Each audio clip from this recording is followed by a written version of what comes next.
Welcome back to another episode of Switch It Up, the show where we look at Nintendo Switch hidden gems. I don't know why I'm saying like a carnival barker. I have this like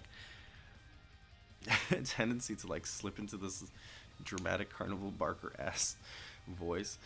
We are playing Bleed 2. This is the sequel to Bleed. You do not need to play Bleed 1, and I don't recommend playing it as the first one.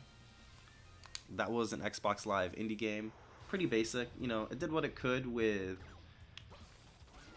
action game stuff, given the limitations of that platform, which were very tremendously small in file size. Bleed 2 expands on them in a lot more interesting ways. Most notably, has this colored bullet system, and what you can do is parry back anything that glows the same color as your character. By default, your default character is purple, so you can bat away all the purple bullets. But importantly, there are many other characters that you can play as that are unlocked after the pretty, I don't want to say short, it's like short and sweet campaign. It's like just the right length, so you can play it in like one sitting, which makes it like very revisitable. And then after you beat the game, you kind of get access to a lot of new weapons and then a lot of different characters that change up the way you play the game. I talked about on the Whip Whip video, I talked about parry a whole helicopter. I talked about that being a game where you have kind of basic mechanics, which oh no! I never get tired of that. Which gets kind of iterated on through the level design, and this game I kind of feel is different. Where playing it, get out of here. Playing it through with different characters and weapons kind of unlocks some of the things that the level design is doing, and shows off kind of its strengths and kind of letting a lot of different play styles happen, while still creating varied and interesting set pieces. I'm probably only going to play through this one stage because there's not a lot of them. Like I said, this game you can beat in like maybe like 30 to 45 minutes, depending on how good you are at it. Oops. Oh, I got squished. This is probably a game I'd put alongside like Noi to Love 2, and kind of like the short and sweet, really replayable indie game. The thing that kind of like, I should have parried that. It gets at the feeling of like classic action games without like being slavishly obsessed with its aesthetics. Like, this is obviously a very kind of modern looking game.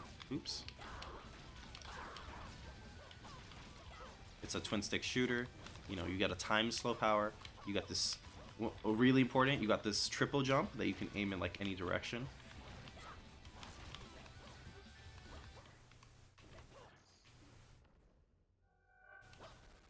And also, the way that it works is there's just a jump on the right trigger. Left trigger is slow down time. Whenever you hold down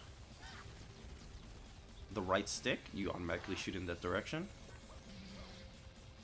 And when you tap it in that direction, it'll do your sword attack, which also parries colors of bullets of the same color.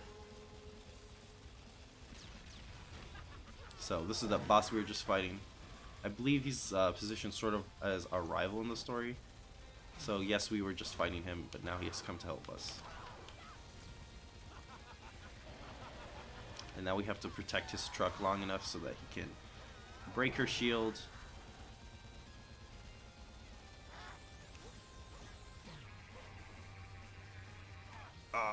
And give us an opportunity to do damage. I'm gonna try not to die here, but it's probably gonna happen.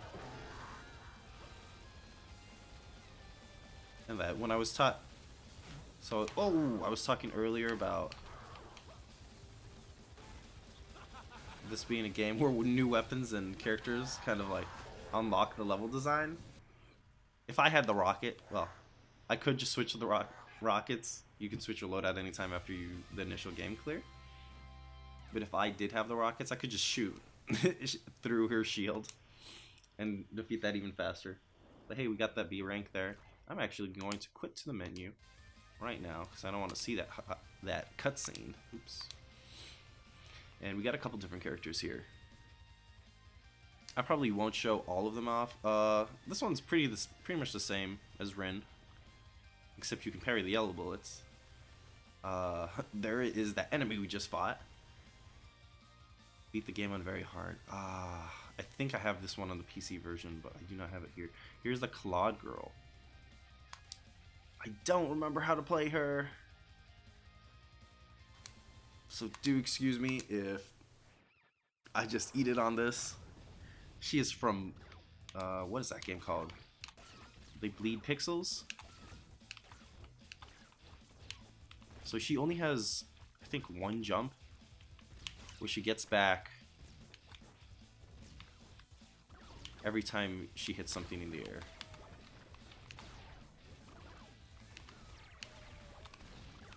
But we can wall jump. This one's a little harder to play, but she can kind of... Basically, she is more limited in her movement, but she can rack up damage really fast. Okay, I need to be less reliant on that slowdown right now, which is difficult. Yeah, so you can kind of see she attacks really fast.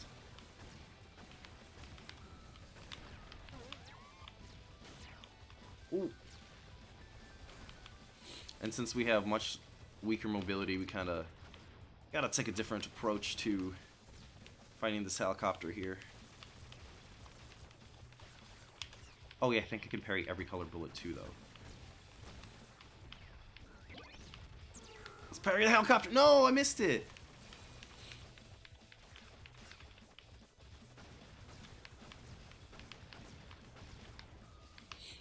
Action games like this are really good at showing you how much you overestimate your amount of skill. I can parry those, right? I can parry the yellow ones. I usually play as Rin just because I don't really like the design of the yellow dude. So I always forget that I can parry the yellow bullets. What's even better is that you can play this game in co-op. And obviously you could be the other character in co-op. Oh, I think I can parry this, yes. So both of you can kind of be on duty as the person taking down one specific color, which is really cool. Because, you know, they kind of... Oh, shoot. That was badly timed. And I had a nice rank before that, too. You know, action games are kind of about coordinating and having bullets and attacks surrounded around a specific color makes that a little bit easier.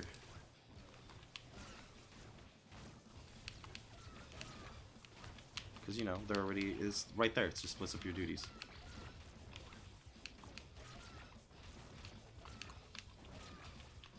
Oh, it's really hard to get the, like... I know this is, like, a very standard action game thing of, like, extending your jump. Through another jump. I think also... There's a taunt button, yeah.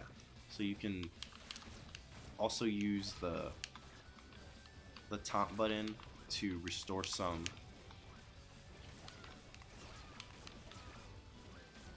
health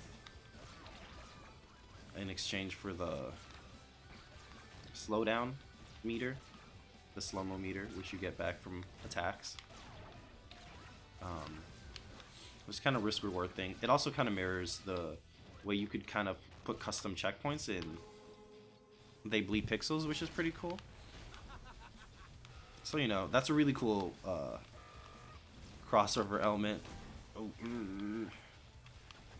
Oh, right, yeah, this also... You also kind of hang in the air as you're hitting enemies. I'm kind of getting the hang of this a little bit more. Nope. I say that as I just eat it. Like I said, action games like this, very good at exposing your hubris.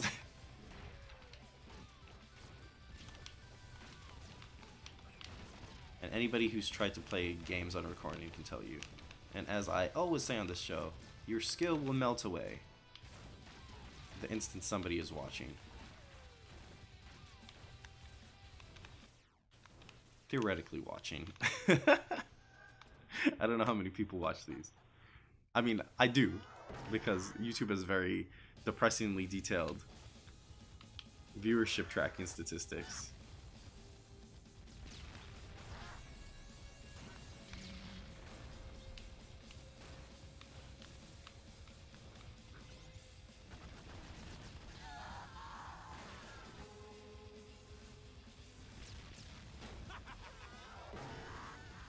Yeah, so I can't go through this. I'm gonna have to just hit her again. Got it.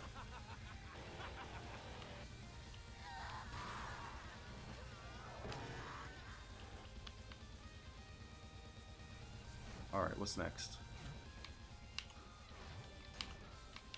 Okay, so I changed the colors because it knows I can do it. You know? It knows that I can hit both of them. So, you know, 3 cycles if you're really good. You know, like a lot of good modern action games, it'll give you a little leeway. Oop. Almost died there. It'll give you a little leeway in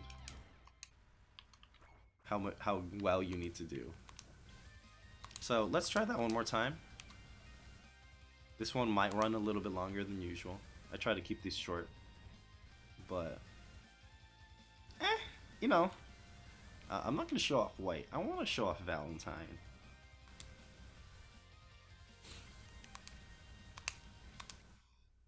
So if you said, hey, this 2-color system is kind of like Ikaruga, guess what? There's a character who lets you play like it's Ikaruga. Okay, so you know, same color. So you miss out on the cool parry mechanics, but instead you get this laser beam that is charged up by absorbing bullets of the same color as you, and then you can switch between the polarities of the colors. I cannot reflect those bullets. I will need to absorb these. But then I also have complete freedom of movement. Let's try to find a good spot here. Ooh, okay, that could have went better. Well, you know, that kind of melted the health off the boss. Which the Bang game already gives you pretty good mobility. But this feels, you know, it's cool in a different way. To just kind of be flying everywhere and not have gravity.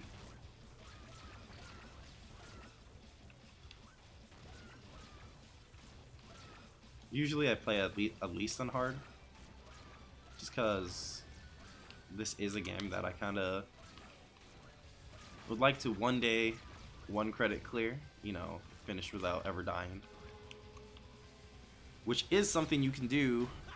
There's a specific mode.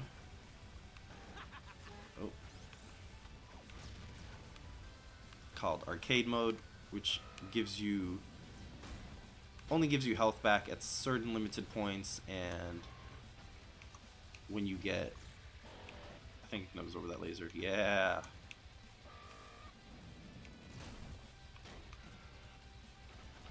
You know, gives you limited health, and then you can kind of get, I think you can get lives back, but it's basically, hey, how perfectly can you play this game? Which I have only gone up to like the 2nd or 3rd, maybe not even 3rd level, because it is really challenging not to die at all. The game is otherwise pretty lenient. It'll let you keep retrying at the last checkpoint as many times as you want.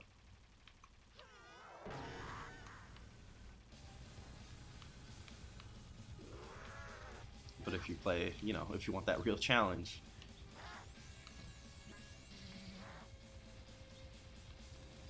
absorb the laser. Let's get ready to fire ours back.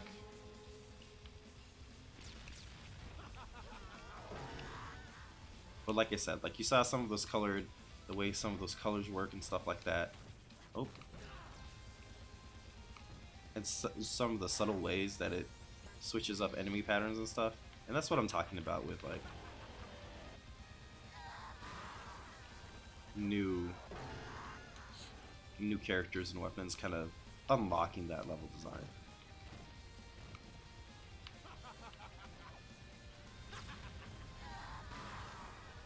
Oh, I don't have enough to shoot a beam.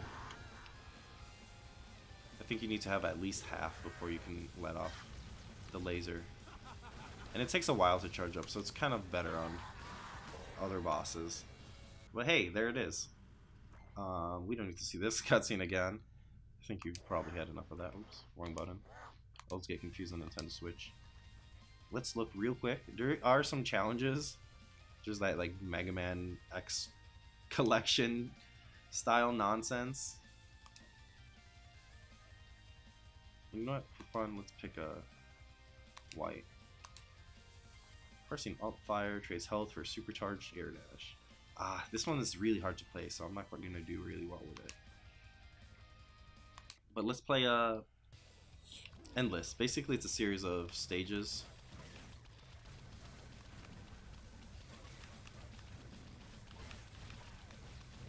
Oh, Alt Fire, huh? Oh, that's cool. I bet there's like a really cool way to use that I don't know about. So these are kind of generated. Basically, it creates a certain set of stages. Like some of this stage here is kind of familiar from the campaign. Oops.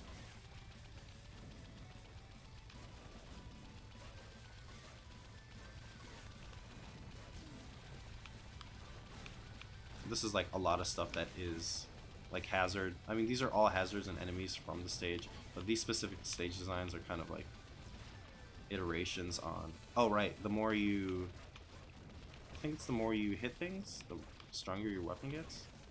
Oh, the higher your rank goes, right? So you do more damage as your rank goes up. Shoot.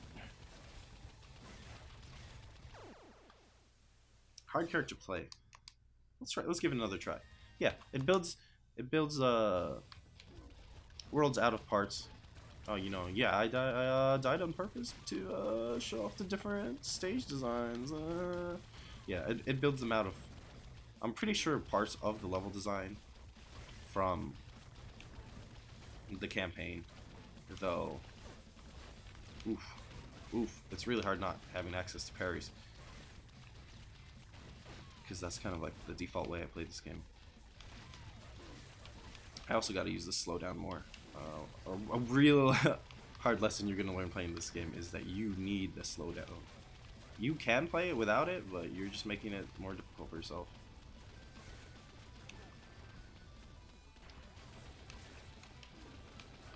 Yeah, and then it just kind of adds random enemies to them. I think there's still bosses in here, if I can get near the end.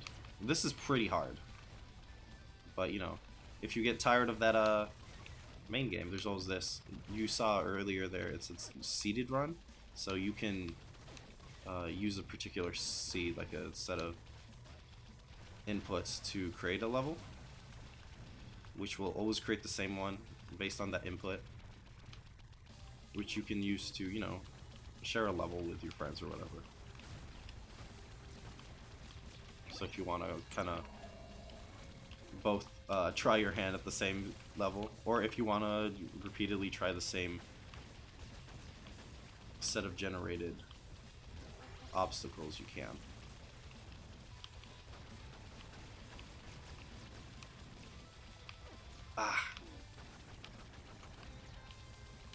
This one this character I feel is a little bit easier.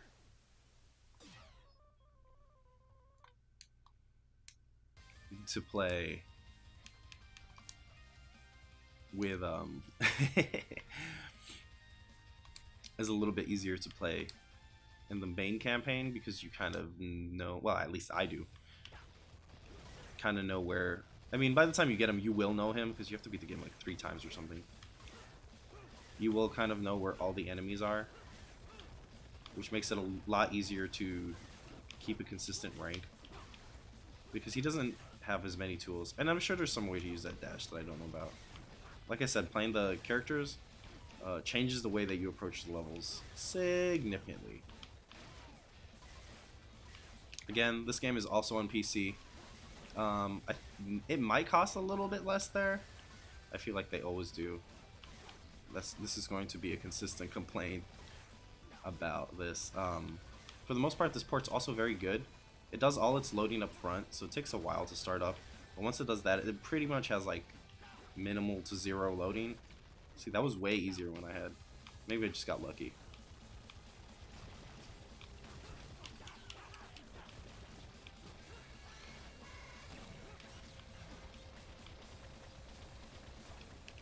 I'm gonna parry these bullets back at him. I really like parry mechanics like this because they kind of make you run to the danger rather than away from it, and make you a little bit more engaged with boss patterns and level designs.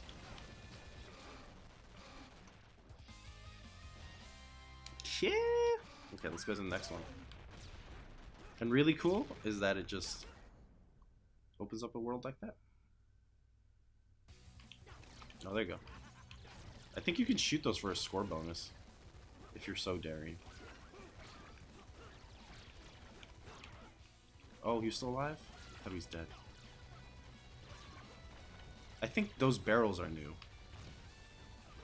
Don't think I've seen those in the campaign. Ooh. Yeah, this is a really fantastic game. Man, I might have beat this game like 20 times already, which is like it's a really good game for like a single session, which is a thing you're gonna hear me say a lot, because I really kind of prefer that short and sweet game, especially if you're playing on a portable, which I do continue to say that the Switch is, no matter how it is treated. That was way easier. Let's see. So these are all bosses from the campaign. Oh.